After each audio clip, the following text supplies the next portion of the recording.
Hey, what's up, Wealthy Legacy Journeyers? Kendall here, Wealthy Legacy Journey. Excited to have you guys here for another episode. Today's episode being titled Hard Earned Are the Lessons Learned. and I was just thinking that the reason I came up with that title is just some of the things that we're going to be talking about today. But the difficulty of, really, and I know you guys have heard me, and I'm really, I was kind of convicted this last week of like, man, like, though I've been busy and struggling and figuring out, like, what does it look like to balance all these different things? Some of the last weeks on recordings, I just felt like I've been a little bit distracted. I've maybe been a little bit negative and complaining and just really dwelling on tiredness. Now, does that mean that the tiredness and the difficulty of the season just disappears and goes away? No. But a negative outlook is going to be crippling. In fact, this is actually, and I didn't even think about sharing this until just now, but let me see. I wrote a note this last week. And it was actually it was actually to Liddy.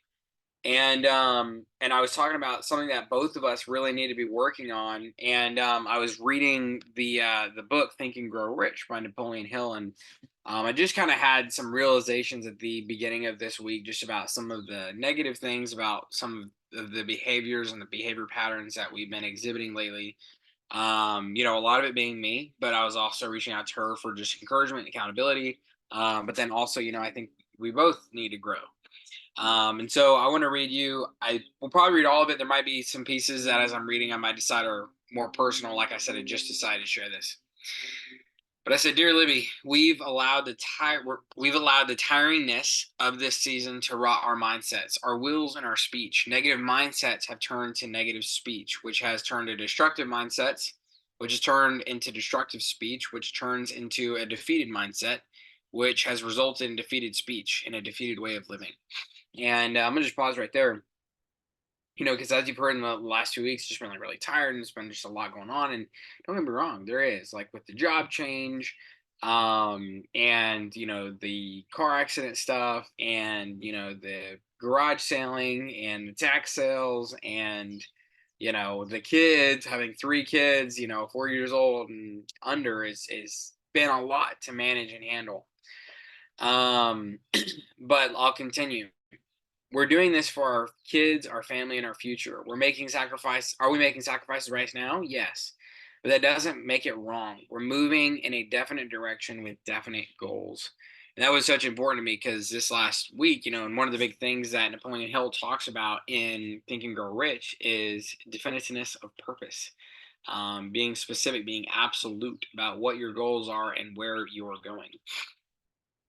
And I just said we need to stop second guessing every decision and every choice made that is hard with concern for its effects in the short term, such as saving money, pursuing health, and from the car accident, stuff like this. And, um, this is my kind of honest feelings about this season. I said, we are in a season of final pressing. Once you enter that final segment of labor with KB, there was no going back, no pressing the brakes, no getting pain meds, just more pushing until it was done. Because Libby delivered KB naturally. She's the first one she delivered naturally.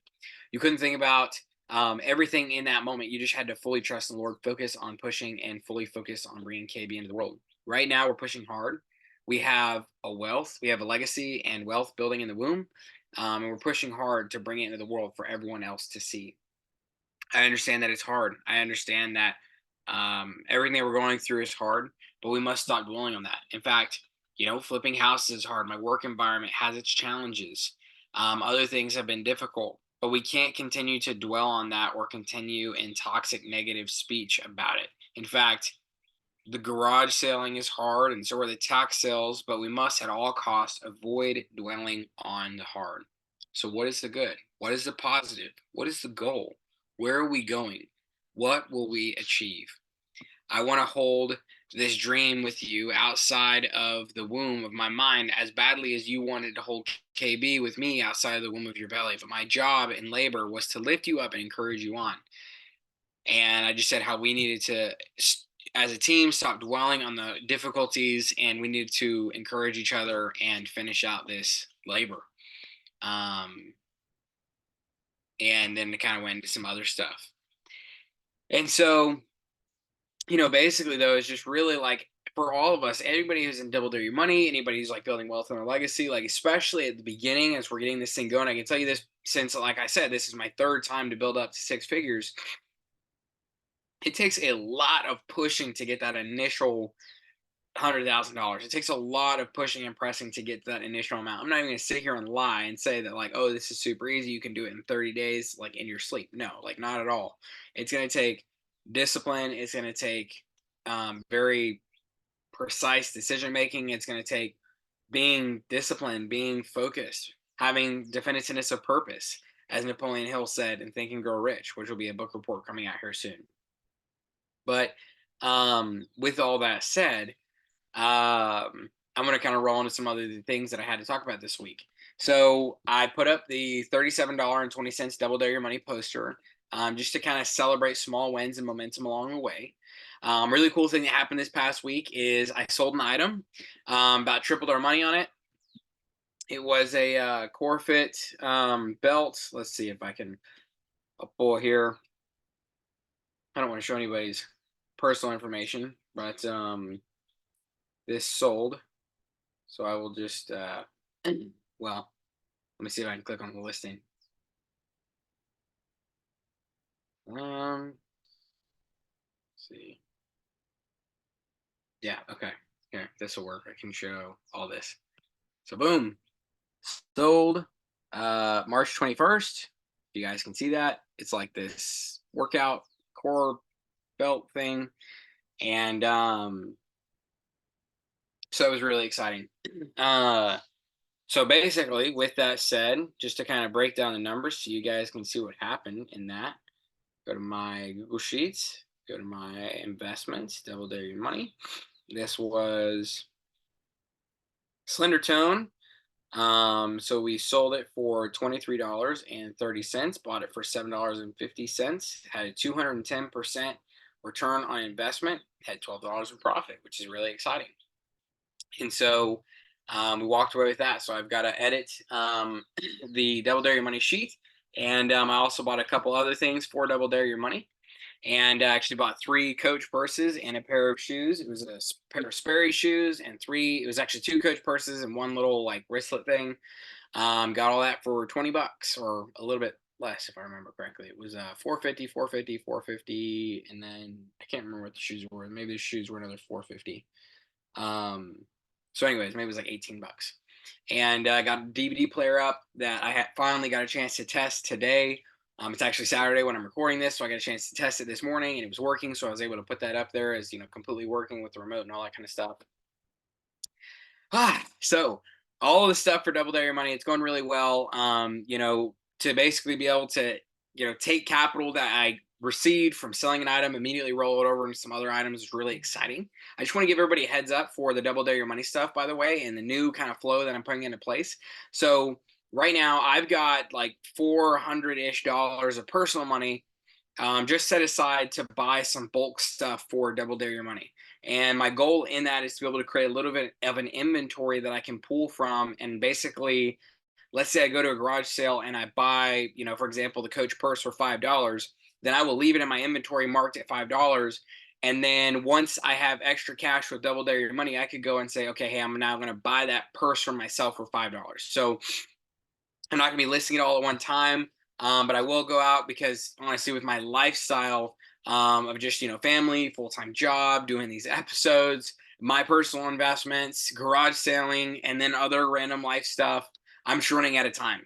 And so I realized like I cannot go garage sale shopping every single week, but what I can do is I can go out one week, I can bargain hard, I can get a lot of deals, spend as much as possible, and then I can just leave it stored over in another room, and then I can just go access it as I get more funds available for Double Dare Your Money. And that will allow me to keep moving forward on Double Dare Your Money without drowning myself and my family, which is really important.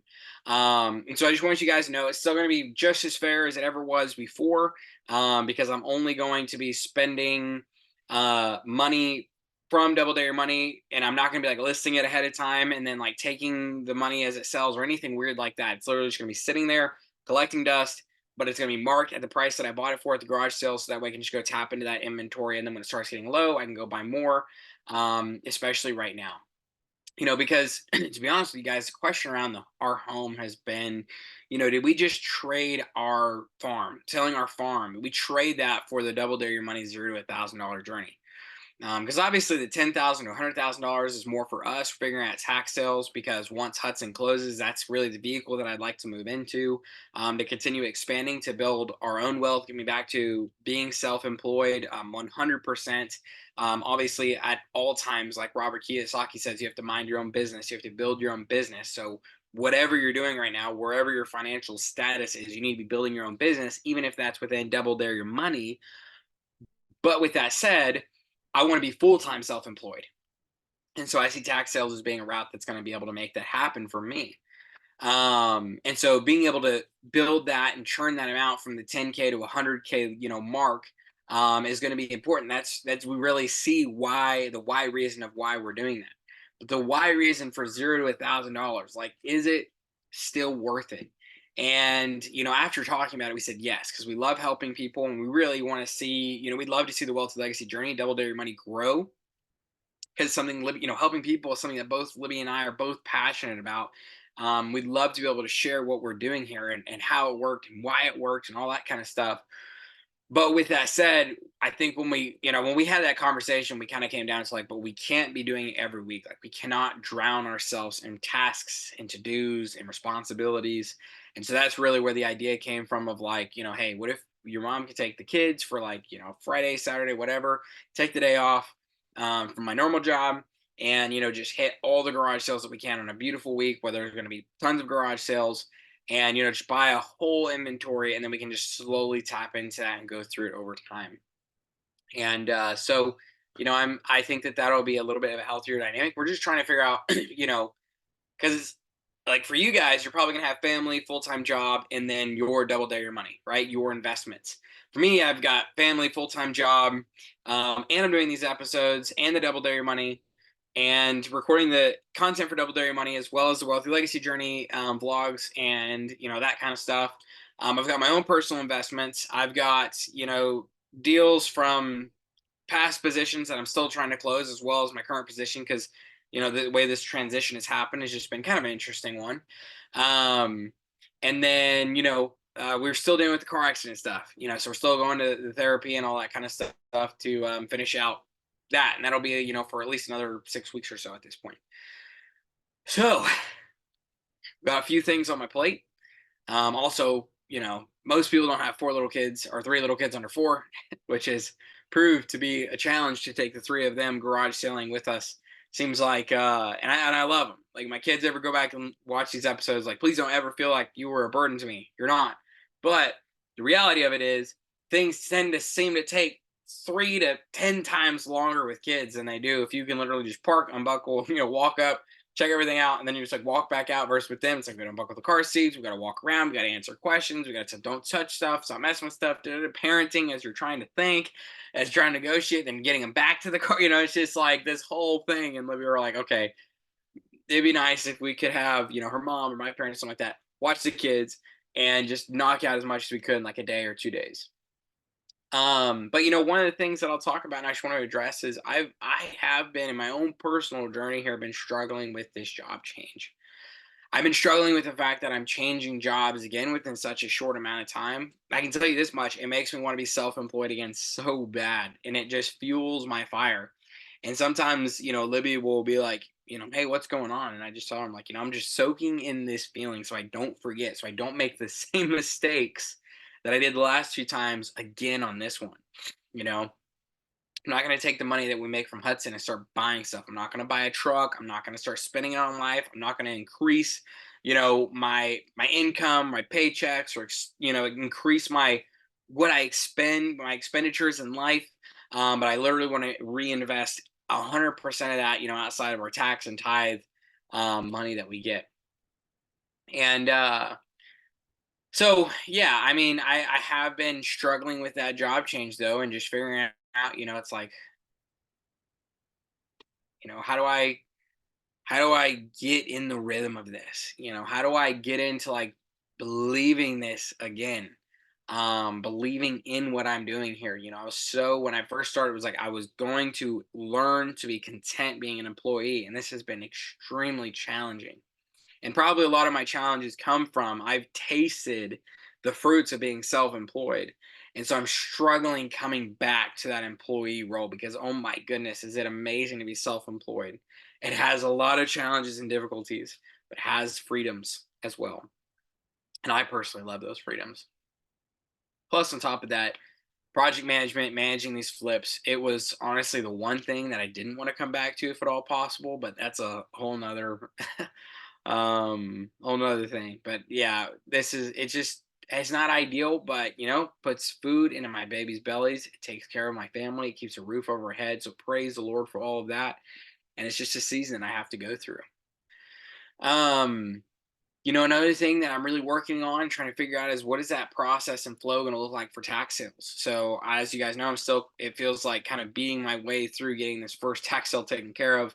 Um, Making sure I understand all the requirements on title side for everything, and figuring all that stuff out. So we just on Friday, I asked if we could go ahead and get quotes for surveys to figure out, make see if there's any crossing of boundaries with the cemetery that's just to the one side of us.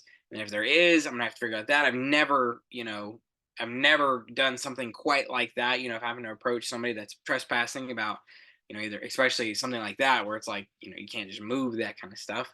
um and so I have no idea, and so I've been really kind of researching, what is squatters rights and what does that look like, and just so I can kind of get a head start if that is the case. And um so just figuring out like what is this, how do I build a flow, and like eventually in any sort of process I've ever done, whether it was what I was doing with LandPal, um or now Labrador Partners, with Aaron and Carson doing those type of land deals, whether it was flips that I was doing the first time with Nathan, whether it was what I was doing NTX home buyers and acquisitions. It's kind of a grind to figure out what your process is going to look like. Even with eBay and figuring out the eBay sales, like it's another perfect example what we're doing with Double Dare Your Money. Like, or starting with recording the podcast, right? It's like everything has this kind of initial phase where it's just kind of really bumpy and rough and trying to figure out how all the pieces fit together. But then as you do it, it gets smoother and smoother and smoother and smoother. And so right now I'm like in the beginning phase of that for tax sales, but I know that after I do a couple of these, like I'm going to be able to find this rhythm where it's like, okay, now we're in a groove. Like this is how we do things. This is how it goes. This is what we can expect. And, it's going to be able to hopefully reduce the amount of effort that it takes. Cause not like, right, your first garage sale is going to take much more effort than your 100th garage sale because you know what you're looking for. You know what you're doing. I get home now. It takes me, 10 minutes to put together a listing versus the very first time that I was just had to create an eBay account and figure out how to do listings and all that kind of stuff. And so I've learned so much. Um, and so that's just kind of how the process goes in anything that we do. Um, One cool thing, this is kind of my closing thoughts for today's episode, are just some things that I got out of the book that I was reading this week, Think and Grow Rich by Napoleon Hill. One quote that he had is he said, "The person who stops studying merely because he had finished school is forever hopelessly doomed to mediocrity, no matter what may be his calling. The way of success is the way of continuous pursuit of knowledge." This is so true. And one of the ways that I would challenge you guys, and I'm challenging myself to do, is to pursue this growth and continuous pursuit of knowledge within Double Dare Your Money. How do you start with a small amount? Like, don't think massive millionaire, big picture, right? Just think, how can you start with a small money and begin to learn those principles, real life application, hands on, figuring it out, learning the lessons, going through the good, the bad, and the ugly, right?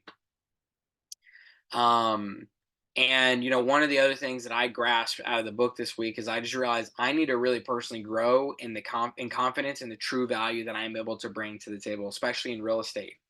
It's something I've been doing for over half a decade now, over 5 years. This November will actually be 6 year mark for me, so I'm about 5.5 years or so right now. And I was just challenged the other day of just really even I've been challenged several times lately, honestly, but just the idea of like I'm not confident in what I know. Like I don't know that I know. And I remember when I was actually going to I wanted to get married to Libby, and I was talking to her dad because we were super young, and I think he was really concerned about us being able to put food on the table. Which, looking back now, I totally understand why, but I didn't in the moment. But I remember something that he said. There was two things that came up in the conversation. One of the things that he gave to me, and then one of the things that was one of my responses. And I remember at one point, because I would often talk to him about this leading up to it, whenever he would take me out to the deer lease to go hunting and stuff. And I'd ask him like, "So what do I need to be able to get married to Libby?" And one of the things that he said is, he said, "You'll know that you know, like you'll know that you know." It'd be like just deep. You cannot like turn it off. You know that she's the one you're supposed to be getting married to, and now is the time. And I remember when that time came up. And the other thing that kind of came up in some of those conversations is, I remember specifically when the time came, I was like, "Hey, I want to marry Libby." And he was like, "I don't think you're ready." And, we got to talking about it. I was like, "Look, I know that I want to get married to Libby. And I know that it's time to get married." And it was interesting because he said, "How do you know you're ready to be a husband?" And I remember my response, and I was like, "I don't think you can know that you're ready to be a husband until you're into it, because you don't carry those responsibilities that are currently on your plate. But I know that I'm ready to go all in and do whatever it takes to love your daughter well." And I think that we have to get to that place in business, right? And what we're pursuing is like, we know that this is what we want to do. This is what we want to pursue. And no, we might not necessarily be prepared for a multi-million-dollar business, but we are prepared to give it what it takes to be able to build our life to a special place, so that we can build wealth, so that we can build a legacy, so we can attain those goals that we've set for our lives. As Dave Ramsey says, today, to be able to live like nobody else today, so that tomorrow you can live and give like nobody else. That's one of the things that he says consistently inside of his Financial Peace University classes and program. And it's so true. Some A quote from the book is, "The major attributes of leadership: one, unwavering courage based upon knowledge of self and one's occupation." And I just realized, like, over the last few years, life's just beating me down. It's stolen my confidence in so many ways, and I need to fight to reobtain that confidence. I need to know that I've learned what I've learned over the last 5 years. I need to be confident in what I've learned. I need to move forward. I need to know that I'm going to make mistakes, but at the same time, I'm going to have some big wins and some big successes. So I just need to continue taking the right next steps. But so much of that just courage to be able to take the next right step comes from the fact that you took the last step and you did it successfully. It may have been bumpy, it may not have been perfect, but you took the last step and you were successful at the end. And that's why I built Double Dare Your Money the way that I built it, because it just builds upon itself from a very small point where you don't have to be afraid of losing all of it to learn the lesson. But then once it clicks, once that light bulb moment happens, once you start getting traction, as happened for me, I got all the way down to like $12 left. And then all of a sudden I realized what I needed to do. I finally figured it out. And now we're taking step after step after step after step back in the right direction. And I want that for you guys too. So, with that said, guys, we're going to close out today's episode with our identity mantra. So I'm going to say it first. You guys say it after me. I explore the unknown. I conquer new frontiers. My journey is powerful, and my wake is a wealthy legacy. Remember that, guys. It's so important. Even now in the tax sales and a lot of the eBay stuff and a lot of different things that even I'm doing right now, it's exploring the unknown, conquering new frontiers. But if we do that well, our journey will be powerful and our wake will be a wealthy legacy. And remember, guys, that wealthy, the way we define it here at the Wealthy Legacy Journey, is simply the ability to cover your monthly expenses without having to lift a finger. It's that passive investment income. That's where we're going. So everybody's in active income, right? Whenever you got a job.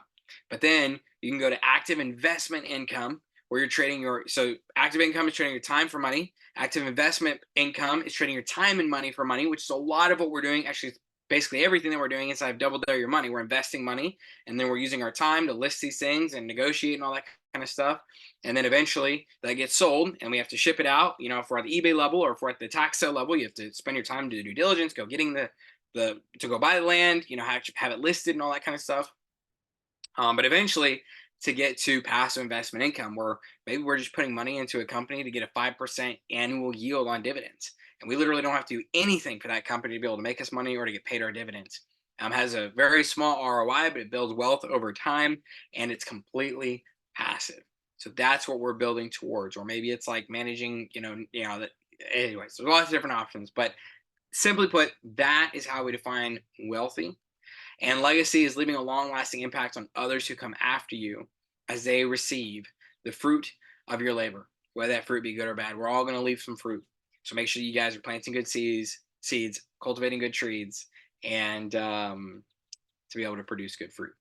With that said, I also want to remind you guys that in the description of the video or the podcast or wherever you're listening to this on Spotify, YouTube, at the top of the description, there is going to be the link to the Google Docs. That'll take you there to get access to all sorts of cool content that we put together over time for you guys to improve and help build your own wealthy legacy journey. And with all that said, guys, it was awesome hanging out with you today. This has been another episode dedicated to you and your own personal wealthy legacy journey. Awesome hanging out with you guys today, and I will see y'all next week. Bye.